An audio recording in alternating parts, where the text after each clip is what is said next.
అందరికీ నమస్కారం అండి. ఈరోజు మనం సింహరాశి వారి యొక్క జాతక ఫలితాలను తెలుసుకోబోతున్నాము. సింహరాశి వారికి మార్చి 15 అనగా ఆదివారం నాడు వీరి యొక్క జాతక ఫలితాలను తెలుసుకోబోతున్నాం. అయితే సింహరాశి వారు ఎవరైతే ఇప్పుడే కొత్తగా మన ఛానల్ చూస్తున్నారో దయచేసి ఛానల్ సబ్స్క్రైబ్ చేసుకొని వీడియోకి లైక్ చేసి సపోర్ట్ చేయడం మాత్రం మర్చిపోకండి. మరి వీడియోని ఎక్కడ కూడా స్క్రిప్ట్ చేయకుండా చివరి వరకు చూసినట్లయితే మీకైతే పూర్తిగా అర్థమవుతుంది. రేపటి రోజున మీ యొక్క రాశి ఫలితాల ప్రకారం మీకు ఏ విధంగా ఉండబోతుందో తప్పకుండా తెలుసుకుందాము. మరి అంతకన్నా ముందుగా ప్రతి ఒక్కరికి కూడా ఏదో సమస్య ఉంటుందండి. సమస్యలు ఎవరంటే ఉండరు కదా.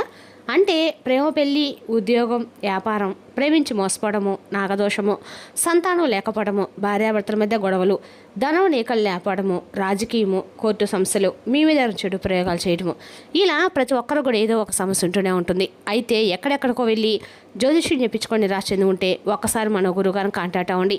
శ్రీ ఇంద్రకీలాద్రి కనకదుర్గమ్మ ఆశీస్సులతో జ్యోతిష్యం చెప్పను మన గురుపై వచ్చి పండిత రాజు గారండి. మీరు సంప్రదించిన ఫోన్ నెంబర్ 9730895167. చాలా నమ్మకమైన గురువుగారు.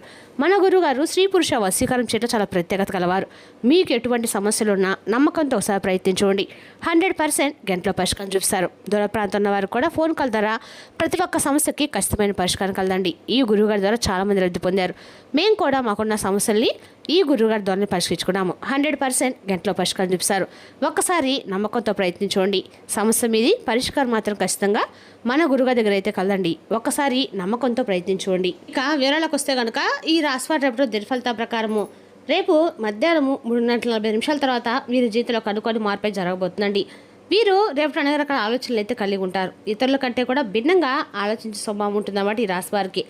ఎవరికైనా సహాయం చేయాలని మంచి మనసు ఉంటుందండి, ఎక్కువగా ఉంటుంది. అయితే కొన్నిసార్లు ఈ మంచి మనసు కొంతమందికి అర్థం కాకపోవచ్చు, అపార్థాలు పాలవ్వచ్చు. అంటే అపార్థం చేసుకోవచ్చు అనమాట. ఎందుకంటే మనం మంచి ఎవరికైనా చేస్తుంటే వెంటనే మనకు మంచి చేస్తే కాలమే లేదని అంటారు కదా, అలా అవుతుంది, రివర్స్ అవుతుంది అనమాట.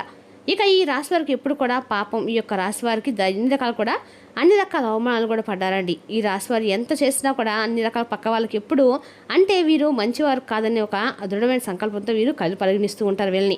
ఇక ఈ రాశి వారు వస్తే పుట్టిన వాళ్ళందరూ కూడా వీరికి కిందకు వస్తారండి. ఇక రేపటి రోజున ఈ రాశి వారు కొన్ని శుభరంగాలు అయితే కలిసి రాబోతున్నాయి. రేపటి వీరికి ఎరుపు రంగు అంటే వీళ్ళకి శుభ సూచకంగా అయితే కనబడుతుంది. అదేవిధంగా రేపటి వీరు ఉత్తర దిక్కు ప్రయాణం అంటే కూడా మేలు చేస్తుందండి. రేపటి మీకు కొంత శుభ సంకేతం కూడా ఇవ్వబోతుంది అనమాట.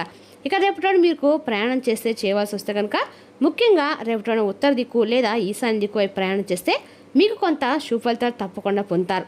ఇక రేపటి రోజు ఈ రాశి వారికి ఉదయం నుంచి మధ్యాహ్నం వరకు సాధారణంగా అనిపించవచ్చు. రోజువారీ పనులు, కుటుంబ విషయాలు, ఉద్యోగం లేదా వ్యాపారము సాధారణంగానే సాగుతుంది. కానీ సాయంత్రం 6:30 తర్వాత మాత్రం ఒక్కసారిగా మీ చెవికి చేరే ఒక వార్త మీ దృష్టిని అయితే పూర్తిగా మార్చే అవకాశం అయితే ఉంది.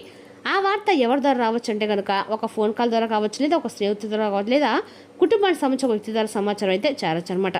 ఆ వార్త వినగానే మీరు ఆశ్చర్యపోవచ్చండి. ఎందుకంటే మీరు ఊహించిన విషయం ఇందులో ఉండే అవకాశం అయితే ఖచ్చితంగా ఉంది. కాబట్టి కొంతగా ఆనందకరమైన సమాచారం కూడా రావచ్చు. మరి కొంతమంది కాల్చిన పరిస్థితి కూడా ఉందండి. అయితే రేపటిన ఒక విషయం మాత్రం మీరు ఖచ్చితంగా స్పష్టంగా కనిపిస్తుంది. ఇవాళ ఆ వార్త వలన మీ ఒక నిర్ణయం తీసుకోవాల్సిన పరిస్థితి అయితే రావచ్చు. ఆ నిర్ణయము మీ భవిష్యత్తులో ఒక మార్పు కూడా కారణమవుతుంది. అయితే ఈ యొక్క రాశివారి రేపటి ముఖ్యంగా సాయంత్రం 6:30 తర్వాత వచ్చే సమాచార విషయంలో జాగ్రత్తగా ఉండాలి. ఎవరి మాట విన్నా వెంటనే స్పందించకుండా ఒక్కసారి ఆలోచించి మాట్లాడితే పరిస్థితి మీకు అనుకూలంగా మారే అవకాశం అయితే ఎక్కువగానే ఉందండి. అయితే మన జీవితంలో కొన్నిసార్లు కారణం అర్థం కాకుండా కొన్ని సమస్యలు వస్తూ ఉంటాయి. పనులు బాగా సాగుతున్నప్పటికీ ఒక్కసారిగా అడ్డంకులు రావడము, ఇంట్లో చిన్న చిన్న గొడవలు ఎప్పుడు కూడా పెరగడము, డబ్బు నిలకడపోవడము, ఆరోగ్యం కూడా సరిగా లేకపోవడం వంటి పరిస్థితులు వస్తూ ఉంటాయి. ఇక జీవిత భాగస్వామ్యంతో తరచుగా గొడవలు పడ్డము రేపటి ఉన్నటువంటి ప్రత్యేకమైన రోజండి. రేపటి రోజున డెఫినెట్గా గొడవలు పడుతూ ఉంటారు. రేపటి రోజున గొడవలు పడుతూ ఉంటారు అనమాట. అలా ఉండటం ఎలాంటి సమయంలో పెద్దలు ఒక మాట చెప్తారు, నరదిష్టి నరఘోష ప్రభావం ఉండొచ్చు. మీకు అవి ముందుగా నరదిష్టి అంటే ఏమిటనేది తప్పకుండా తెలుసుకుందాం.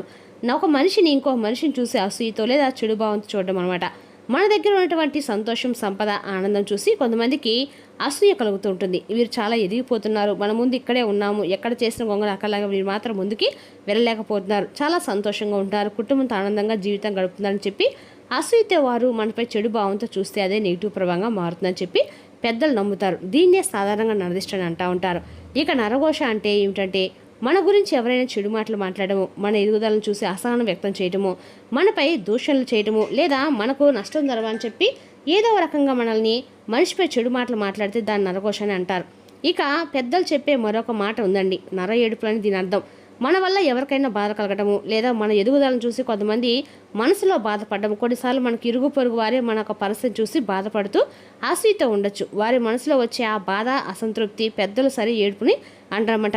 చాలాసార్లు మనం గమనిస్తే ఒక విషయం కనిపిస్తుందండి. మన ఇంట్లో సంతోషంగా ఉన్నప్పుడు, మనం ఎదుగుతున్నప్పుడు కొంతమంది మనం చూసి బయటకు నవ్వుతారు, కానీ లోపల మాత్రం అసూయపడే మనస్థితులు ఉంటాయన్నమాట.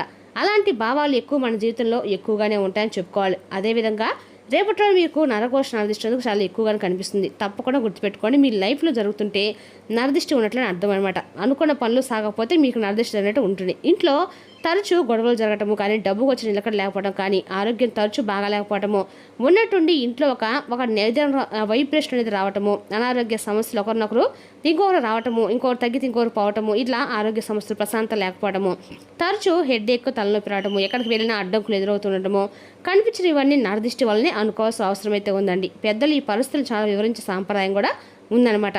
ఇక ఈ నరదిష్టి పడ కొన్ని పవర్ఫుల్ పరిహారాలు కూడా చెప్తామండి.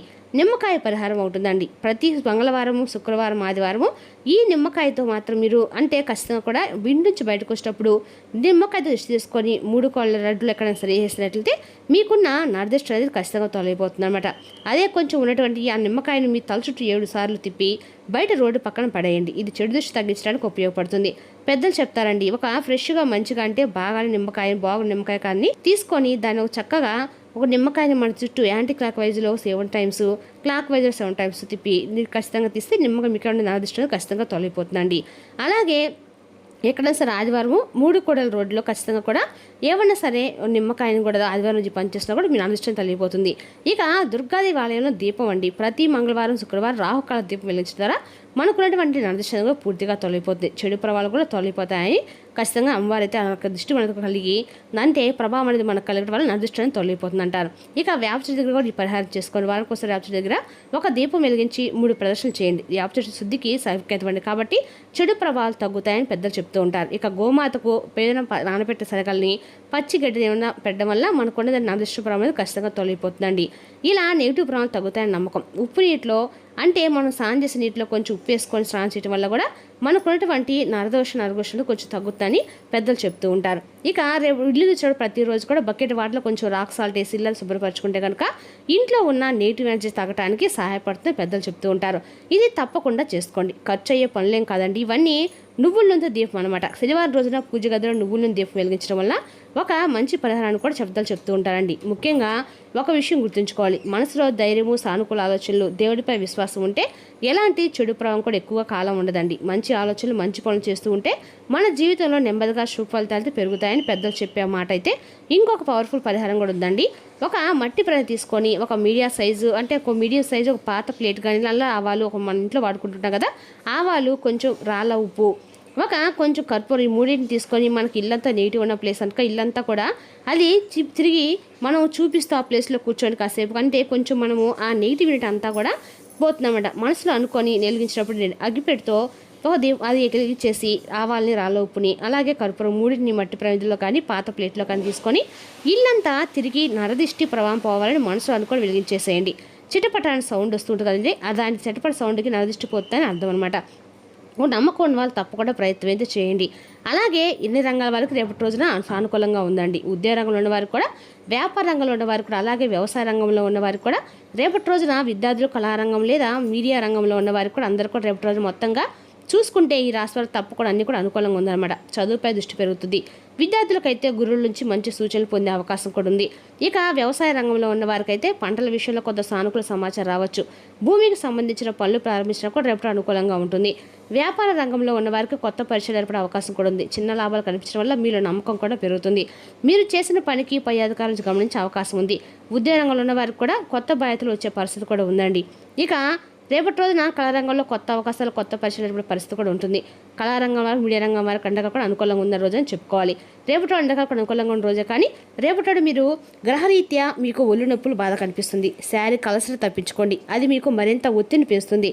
తగిన విశ్రాంతి తీసుకోవాలి, గుర్తుంచుకోండి. ఆర్థికపరంగా మీరు దృఢంగా ఉంటారు. గ్రహాల నక్షత్రాల యొక్క స్థితిగతుల వల్ల మీకు ధనలాభాలను అద్భుతమైన ఫలితాలు సంభవిస్తాయండి. కుటుంబ బాధ్యతలు మీ మనసుకు ఆందోళన పెంచేలాగా ఉంటాయి. ప్రేమకున్న శక్తి మీకు ప్రేమించడానికి ఒక కారణం చూపుతుంది.